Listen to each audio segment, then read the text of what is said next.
Olá, eu convido você a acompanhar mais um diálogo no Espaço Democrático, dessa vez sobre o tema ciência, tecnologia e inovação, com um convidado muito especial, o Dr. Álvaro Prata, que é um especialista no assunto. Ele é engenheiro mecânico, pesquisador e professor universitário, graduado pela Universidade de Brasília, com mestrado pela Universidade Federal de Santa Catarina e doutorado pela Universidade de Minnesota, nos Estados Unidos. E que vai explicar para a gente muita coisa sobre esse tema que nem sempre recebe no Brasil a importância que merece. Comigo aqui hoje está o jornalista Nicolas Tamazauskas, que vai me ajudar nas perguntas para o professor, e também temos a participação dos nossos consultores aqui do Espaço Democrático. Professor, seja muito bem-vindo. A palavra é sua e a primeira pergunta é minha. Na sua avaliação, qual é a importância que deveria ter no Brasil, deveriam ter ciência, tecnologia e inovação? Muito obrigado pela oportunidade que me é dada. Me dá muito prazer estar aqui num ambiente como esse, falando sobre esses temas. Eu me incluo entre aqueles que considera que o conhecimento científico é uma das nossas maiores heranças civilizatórias.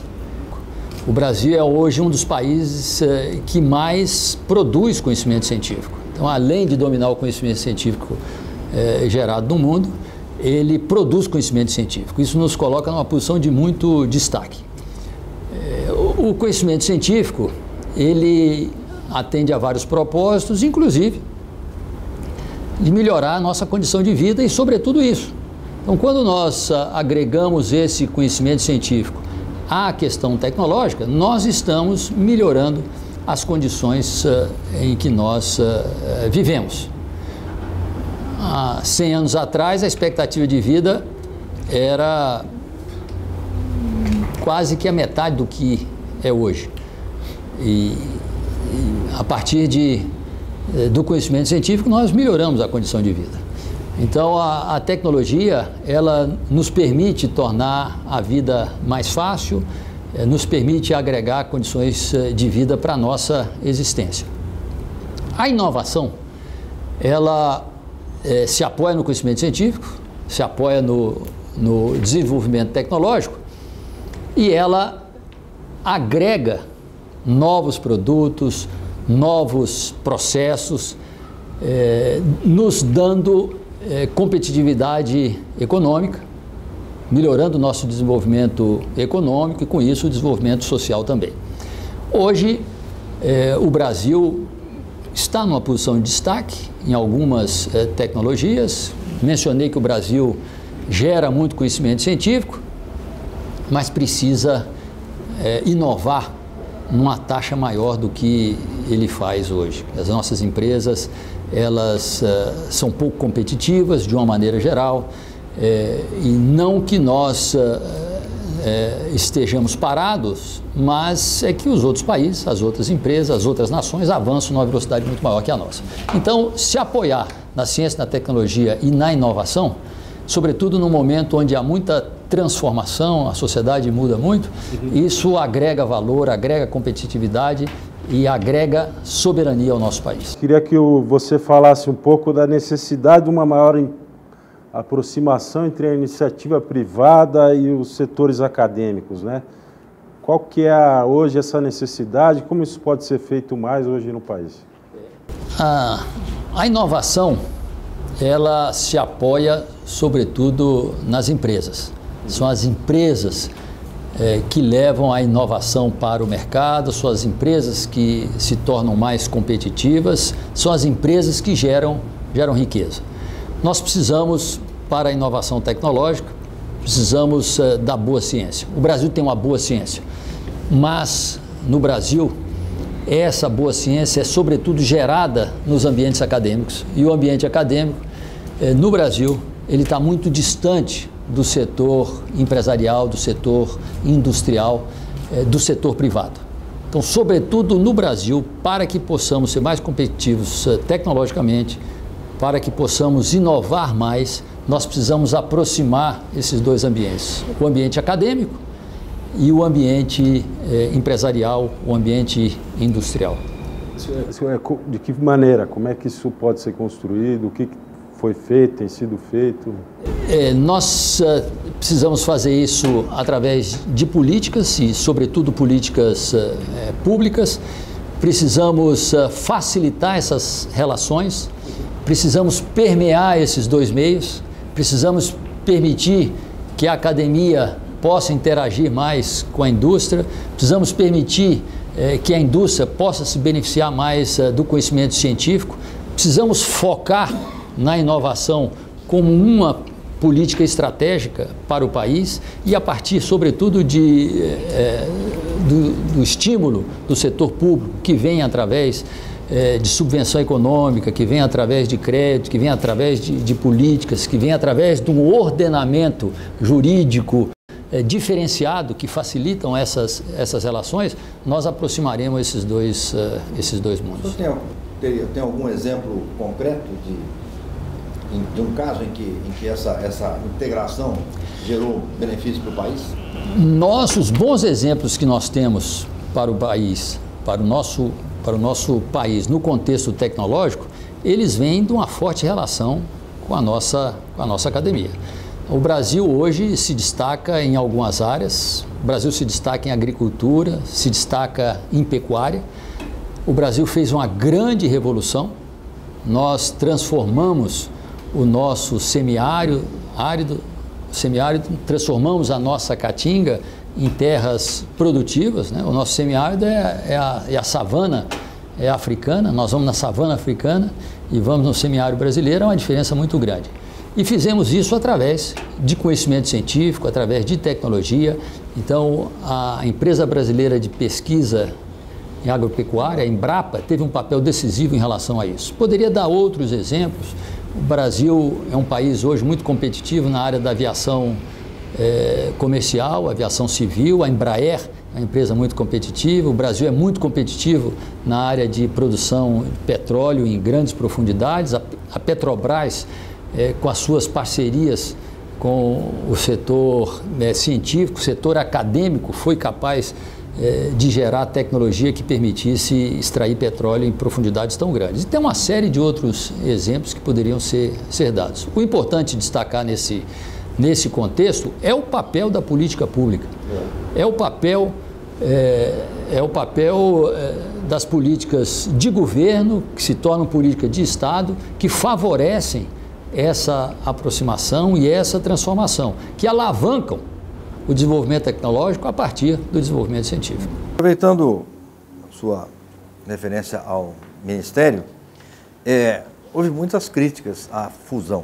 A minha pergunta seria o seguinte: ciência, tecnologia, inovação e comunicações. Essa fusão, na sua opinião, foi benéfica ou é muita coisa para um ministério só? Eu penso que, não na minha reflexão, na minha avaliação, mas a realidade dos fatos mostrou que essa fusão foi muito adequada, muito bem-vinda, fortaleceu ambas as áreas, fortaleceu a comunicação, ciência e tecnologia, em geral, fortalece todas as áreas onde ela se envolve. No caso das comunicações, deu uma visibilidade muito grande para a questão da ciência e da tecnologia, e num momento onde nós temos uma revolução associada às novas tecnologias, poder trazer isso para a área das comunicações, levar isso para a população de uma maneira muito ampliada, e aí eu me refiro a todos os programas ligados à área de comunicações que foram implantados e introduzidos pelo ministro. Se me permite, seria até bom especificar, eu acho que nós tínhamos essa curiosidade, né? Nós avançamos nesse período? Avançamos em que específico? Você pode citar alguns exemplos? Em vários aspectos. Avançamos, destaco algumas coisas. Olha o programa Internet para Todos.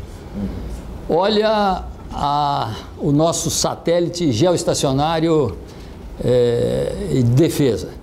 Quer dizer, dei dois exemplos aqui, um exemplo muito mais associado a políticas públicas e um exemplo associado à materialização de um equipamento que permitiu que a internet fosse acessada de um número muito mais amplo aí da população. Isso mencionando como a ciência e a tecnologia beneficia a área de comunicações.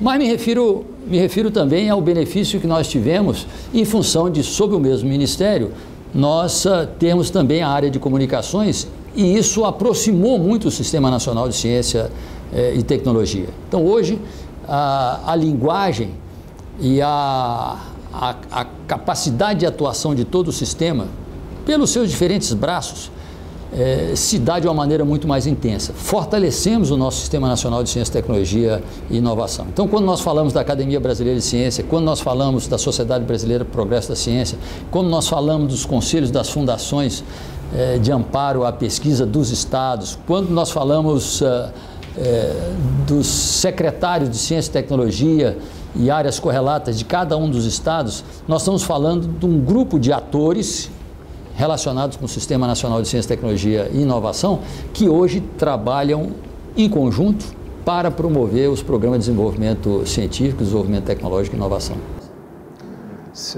Nesse processo de fusão, a gente sabe que teve muita resistência, né, da comunidade científica, em especial no início, né? O que foi feito no sentido de conciliar, de uma maior aproximação com a comunidade? Como é que se deu o processo ao longo desse tempo, desses 2 anos, para uma maior aproximação com esse público que a gente sabe que é bem articulado e exigente quanto às suas demandas? É verdade. Olha, primeiro mencionar que é natural a apreensão a primeira preocupação da comunidade é de que recursos já considerados escassos para ciência, tecnologia e inovação, ao serem distribuídos com a área de comunicações, poderiam dificultar a operação dos nossos diferentes programas. Então, esse talvez tenha sido uma das primeiras preocupações. Uma segunda preocupação é que o Ministério, o ministro, os secretários e o corpo técnico estaria com outras preocupações além de ciência, tecnologia e inovação. E nenhum dos dois aspectos principais que eu destaquei aqui ocorreu.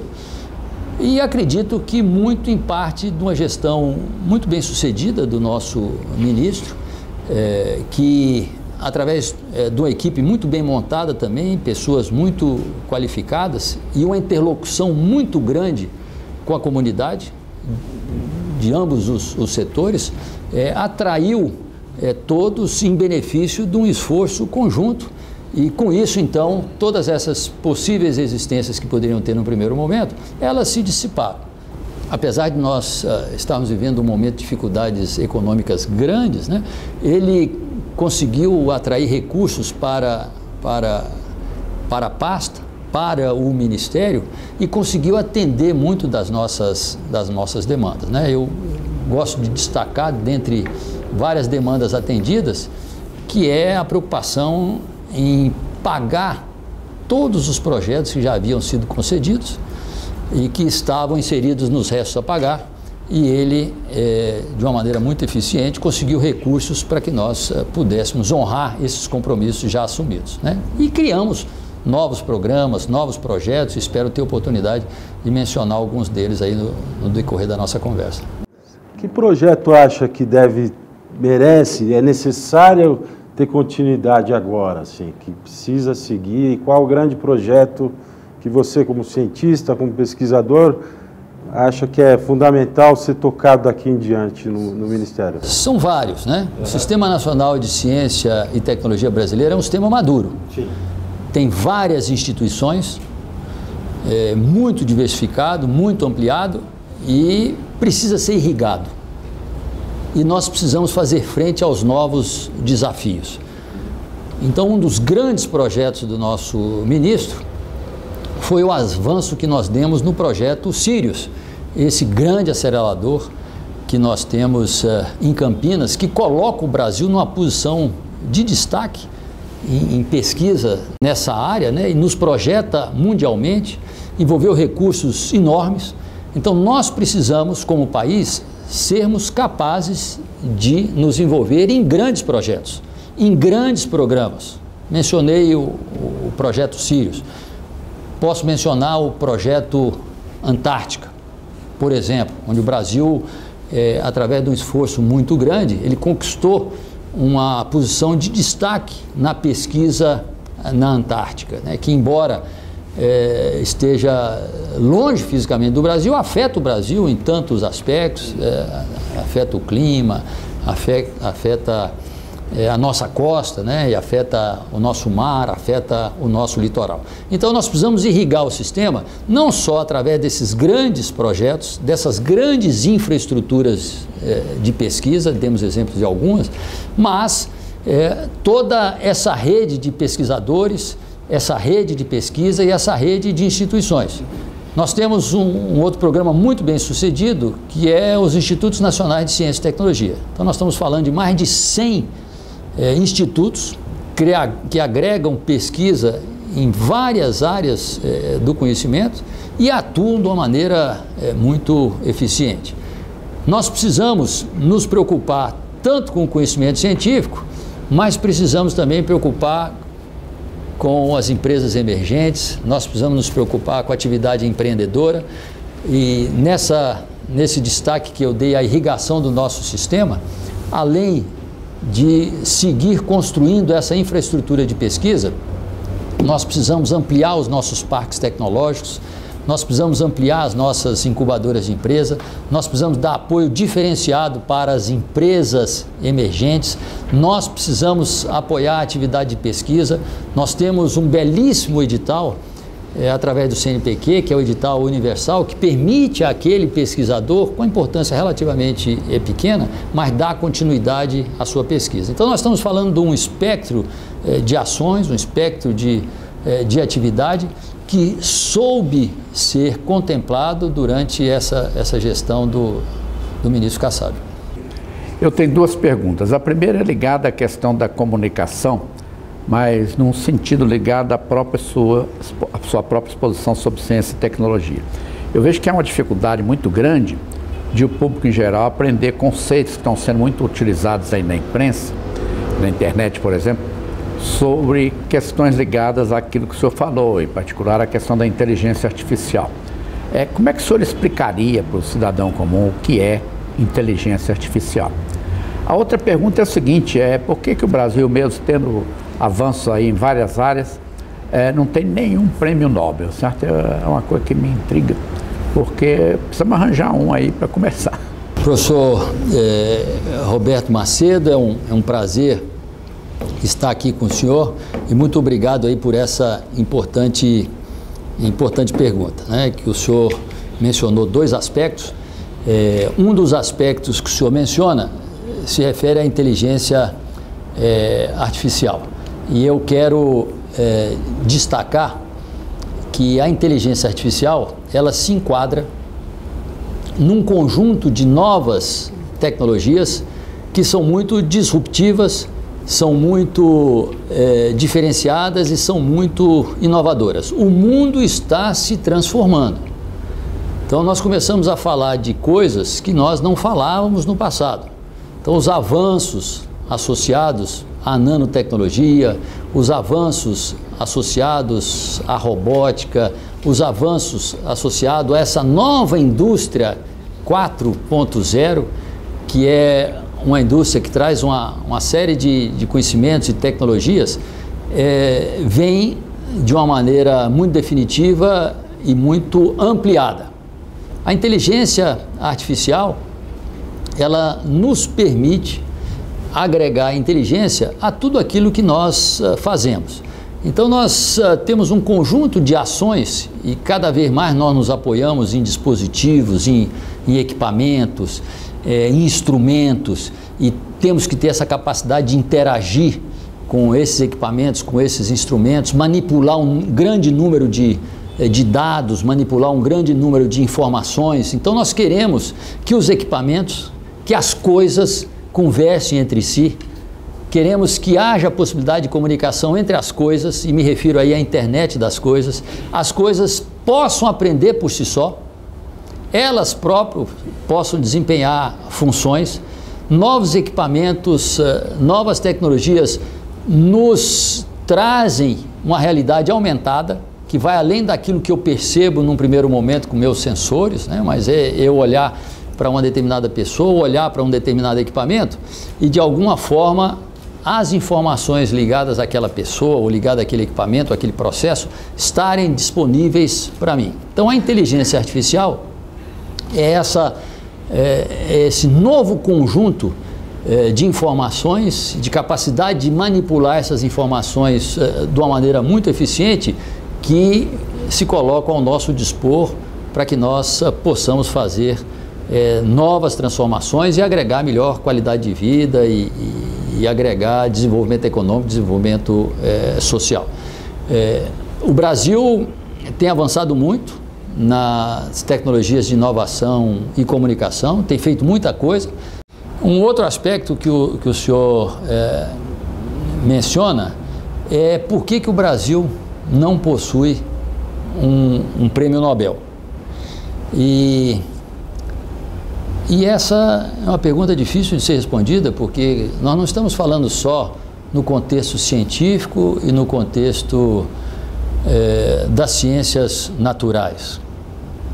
O Brasil não possui um prêmio Nobel na paz, o Brasil não possui um prêmio Nobel da literatura, o Brasil não possui um prêmio Nobel da economia.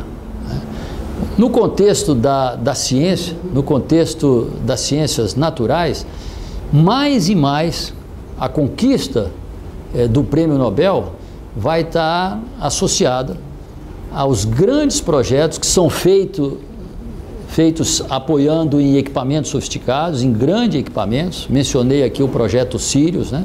E o projeto Sirius nos dá competitividade para que possamos ganhar um prêmio Nobel. Se apoia também nas grandes parcerias, nas grandes interações, nas cooperações internacionais, e aí, novamente, nós precisamos ter condições, num contexto de ciência e tecnologia, de apoiar as parcerias, as cooperações internacionais, e a expectativa é de que possamos, sim, vir a ganhar um prêmio Nobel no futuro próximo. Nós temos inteligência, nós temos qualificação, nós temos pessoas merecedoras de prêmios Nobéis. Professor, obrigado mais uma vez pela presença, pela sua disposição em explicar as coisas para a gente. O senhor bem disse que CAPES e CNPq são estruturas já muito bem consolidadas no Brasil, contudo existe uma narrativa crítica com relação a essas estruturas, de que são estruturas que produzem muito conhecimento, mas pouca patente. Talvez isso tenha um pouco a ver com um certo preconceito que existe entre a classe científica e a iniciativa privada de uma maneira geral. Em paralelo a isso, a gente teve um recente corte anunciado pelo governo federal de recursos que vão necessariamente impactar a pesquisa e a questão das bolsas. Eu queria saber como que o senhor analisa toda essa conjuntura e o que pode ser feito na perspectiva de melhorar um pouco esse ambiente para que o ambiente científico seja menos dependente dos recursos públicos e das vontades políticas. Rafael, excelente a sua pergunta. Toca em vários aspectos que são muito críticos para nós.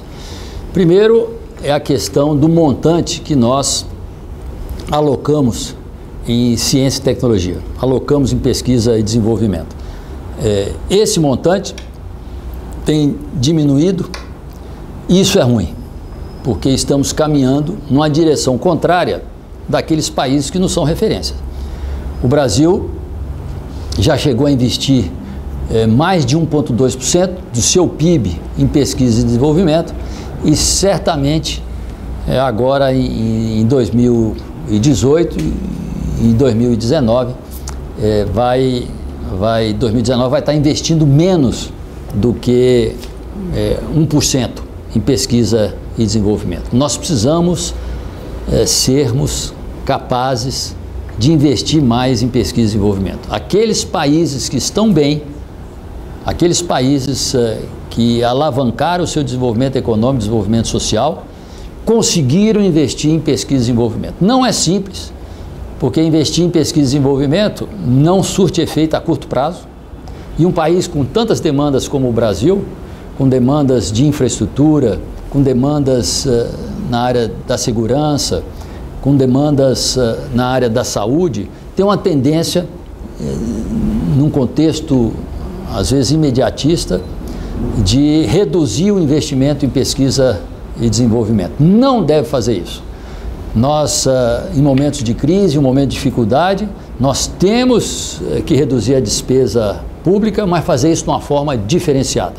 O investimento em pesquisa e desenvolvimento é o que o nome está dizendo. Não é gasto, é investimento. Precisa ser feito. Então, nós precisamos aumentar o investimento em pesquisa e desenvolvimento. Esse investimento do setor público em pesquisa e desenvolvimento, ele alavanca o investimento do setor privado. Mas isso requer políticas específicas e requer gestão e governança. E aí nós estamos falando de dois aspectos que nós temos muito que melhorar. Nós precisamos melhorar a gestão dos nossos recursos em pesquisa e desenvolvimento. Nós precisamos demandar que os nossos gestores, sobretudo de instituições públicas, possam utilizar os recursos que vêm do setor público para alavancar parte do seu orçamento no setor privado, através de parceria, através de projetos, e nós fazemos isso com políticas de inovação, com políticas de aproximação dos dois setores e com uma gestão eficiente e eficaz. O Brasil é um país, em vários aspectos, muito amarrado, burocraticamente, com muitas regras que dificultam essas parcerias. O marco legal de ciência e tecnologia e inovação mencionado recentemente nos dá um instrumento muito eficiente para que nós possamos lidar melhor com essas relações e precisamos trabalhar com a gestão dos recursos públicos.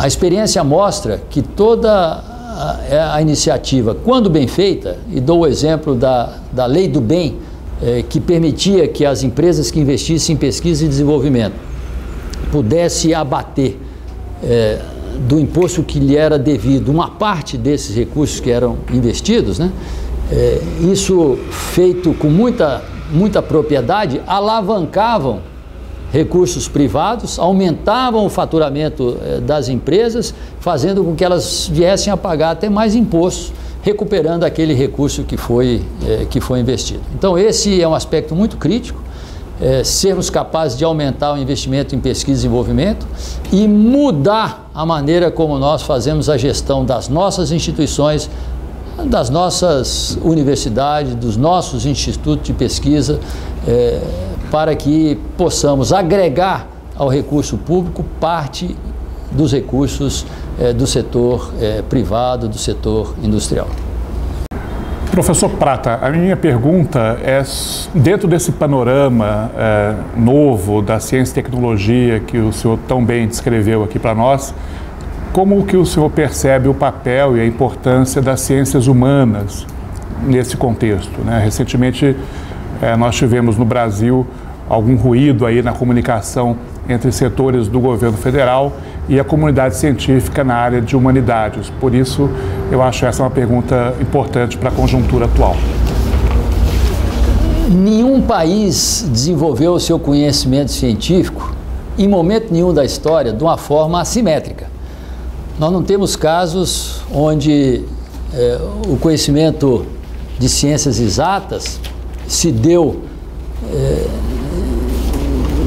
desgarrado do conhecimento das ciências da natureza, das ciências da vida, das ciências humanas, das ciências sociais. Olha o legado que a Grécia nos deixou em várias áreas do conhecimento, várias áreas do conhecimento científico e nas ciências humanas, nas ciências da natureza, nas ciências exatas e assim em qualquer país.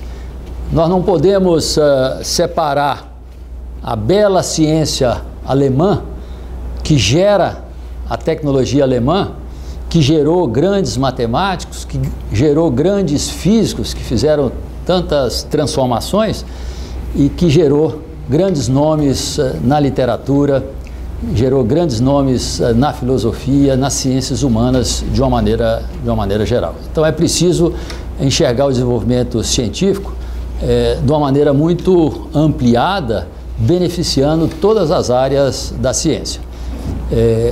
Um aspecto a ser destacado nesse contexto é que o conhecimento científico ele avança independente de cor, independente de credo, independente de temperatura, independente da visão, ele nos prepara e nos fortalece na condição humana. Dizer isso é diferente de olhar uma necessidade a curto prazo do país, a necessidade de promover uma determinada área específica, mas não prejudicando ou anulando outras áreas do conhecimento. O Brasil tem uma carência muito grande de pessoas e formação de gente e pessoas que atuem na área tecnológica. Então precisamos estimular, precisamos favorecer, precisamos apoiar as carreiras tecnológicas, precisamos fazer frente às novas revoluções que eu mencionei. Mas mesmo essas revoluções disruptivas que têm mudado a cara do mundo, para serem melhor entendidas, para serem melhores assimiladas, elas precisam de uma maturidade científica que envolve todas as áreas da ciência e mais do que isso, né? Envolve a arte, envolve a filosofia. Então, estimular a cultura, estimular o saber, porque isso engrandece o espírito, é muito importante e próprio dos países desenvolvidos. Professor, obrigado pela oportunidade. O senhor mencionou alguma vantagem competitiva em setores como o agronegócio, a produção de energia, extração de petróleos em águas profundas, né? E são setores, assim como o automotivo, que aproveitaram um forte investimento japonês no passado recente. O que eu gostaria de saber do senhor é se o senhor acredita que a participação da ciência e tecnologia nas ações de cooperação, nos esforços de cooperação ainda é modesta e se a gente pode vislumbrar uma expansão da ciência e tecnologia na pasta das relações internacionais brasileiras. Muito obrigado pela pergunta, muito importante, sobretudo porque muitos avanços só são possíveis a partir de cooperações internacionais, por várias razões, por uma questão de competência, por uma questão de custo. Dou o exemplo das pesquisas em astronomia, em astrofísica. Hoje os países se unem em grandes consórcios internacionais para construir esses grandes equipamentos, colocam esses grandes equipamentos em lugares estratégicos e a gestão e os investimentos associados à operação desses grandes radiotelescópios, desses grandes equipamentos, são feitos em conjunto. Em função das dificuldades orçamentária, em função das dificuldades econômicas que temos tido, a participação e o envolvimento do Brasil nesses grandes consórcios internacionais tem ficado prejudicado. E isso dificulta o nosso avanço científico, e o avanço científico trazendo desdobramentos tecnológicos também fica prejudicado. Então é importante sim que possamos ter recursos que nos permitam participar desses consórcios internacionais e expor a nossa ciência, expor os nossos pesquisadores a essas cooperações internacionais. Precisamos fazer isso em áreas mais científicas e em áreas mais tecnológicas. As competências são variadas, né? E essa cooperação internacional que se dá de uma forma a atingir uma competência tecnológica para conquistar objetivos bem definidos, ela é muito importante para nós. Um exemplo que eu destaco é a parceria com a China na fabricação de satélites, que nos permitem melhorar as nossas comunicações. E o Brasil tem essa parceria de longa data. Então, diferentes países nos possibilitam diferentes parcerias. E é importante que possamos seguir avançando nessas parcerias. Então, sim, A cooperação internacional é um instrumento muito forte para avanço do conhecimento científico, para avanço do conhecimento tecnológico. Eu quero destacar um outro aspecto da cooperação e um valor e uma possibilidade de afirmar o país nessas parcerias que ocorrem através dessa diplomacia associada a esse soft power, né? Então, o Brasil é conhecido em algumas áreas do conhecimento como sendo muito forte. Isso nos dá notoriedade, isso nos dá respeito, isso nos dá abertura para que nós possamos entrar em outras áreas. O Brasil possui uma matemática muito boa. A matemática brasileira está entre as melhores matemáticas do mundo. Então, ter essa percepção de que a matemática brasileira é bem vista e, a partir daí, nós podemos agregar outras parcerias nas nossas cooperações internacionais, também é muito importante, né? Hoje, grande parte dos avanços que se faz, tanto do ponto de vista científico quanto do ponto de vista tecnológico, se faz com parceria. Então, não podemos ignorar a questão da cooperação internacional na pesquisa e no desenvolvimento. Professor Prata, o brasileiro é considerado um povo muito empreendedor e nós vemos esse florescimento muito grande das startups no Brasil. O que poderia ser feito para ajudar, para contribuir que essas startups virassem empresas consolidadas? Nós temos no Brasil algumas empresas unicórnios que atingem a faixa de bilhão de valor de mercado. E a segunda pergunta é por que o poder público avança a passos tão lentos na implementação de processos tecnológicos nos seus programas e projetos? E eu quero separar esse tema nesses dois aspectos. O aspecto da criação da empresa e o aspecto da formação do empreendedor. Foi dito que o brasileiro é muito empreendedor. É verdade. O brasileiro é muito criativo e muito empreendedor. A quantidade de empresas que são criadas no Brasil é muito grande, apesar das dificuldades. Mas são poucas as empresas de base tecnológica. Nós precisamos agregar a essa criatividade, agregar a essa vontade de empreender conhecimento científico e conhecimento tecnológico. Aí entra o papel da educação. A educação, ela não pode ser negligenciada nesse contexto. Nós precisamos estimular a nossa população para que ela seja bem educada em todos os sentidos, mas sobretudo no contexto disso que mencionamos, nesses aspectos tecnológicos. E uma vez que nós fazemos isso, uma vez que nós empoderamos os nossos jovens e educamos os nossos jovens nesse sentido mais amplo, porque um dos aspectos do processo educacional é essa autoconfiança, esse estímulo que nós damos à juventude, de a juventude perceber que ela pode fazer diferente, ela pode empreender, ela pode inovar. Mais e mais, os nossos alunos das áreas tecnológicas, os nossos alunos da ciência da computação, os nossos alunos da engenharia, têm tido vontade de, ao terminar seus cursos, ao concluir a sua formação, criarem o seu próprio negócio. Então é preciso que nós possamos abrigar esses jovens empreendedores. Então é grande o número de estudantes hoje que, quando perguntados o que eles querem ser e o que eles querem fazer profissionalmente, a resposta: eu quero criar minha própria empresa, eu quero criar meu próprio negócio. Então nós precisamos enxergar e abrigar esses nossos estudantes.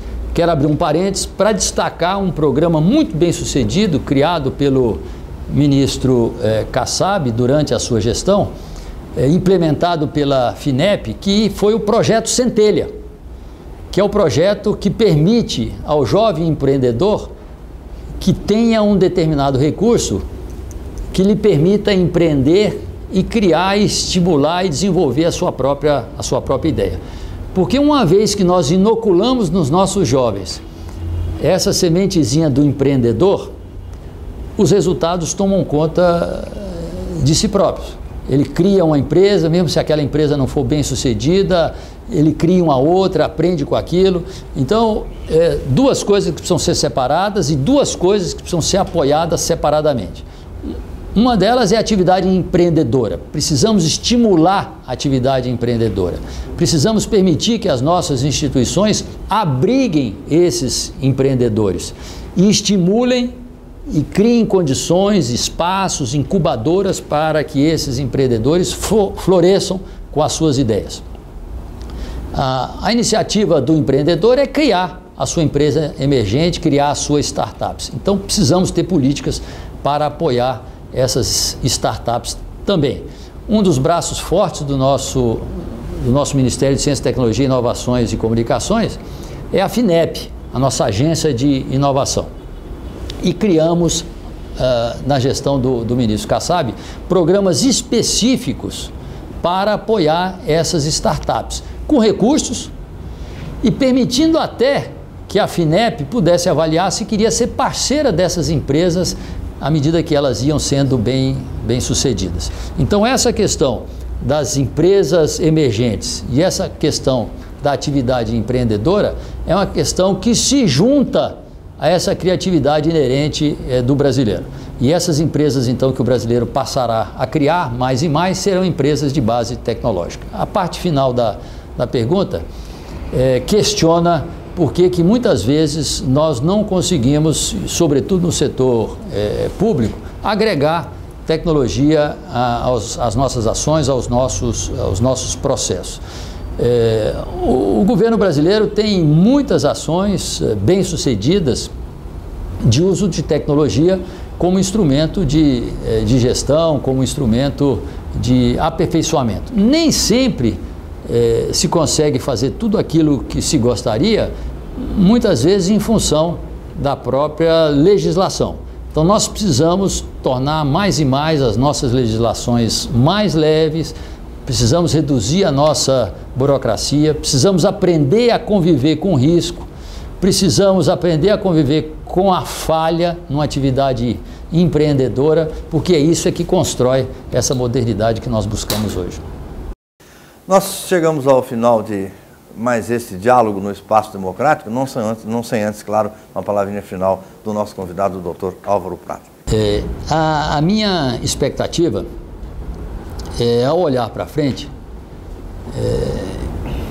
conseguir perceber que será possível distinguir ciência e tecnologia em situações de dificuldades econômicas e dificuldades orçamentárias.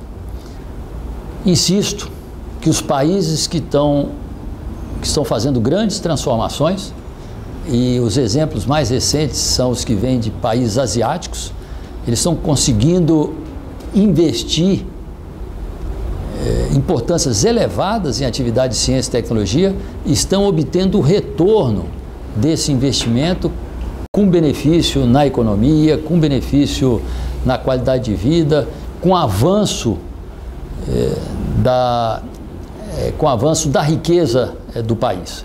Nós não podemos reduzir o investimento em pesquisa e desenvolvimento, nós precisamos aumentar o investimento em pesquisa e desenvolvimento e, sobretudo, agregar, como mencionamos aqui, uma gestão mais eficiente. O Sistema Nacional de Ciência, Tecnologia e Inovação é um sistema que tem instituições muito fortes, muito sólidas.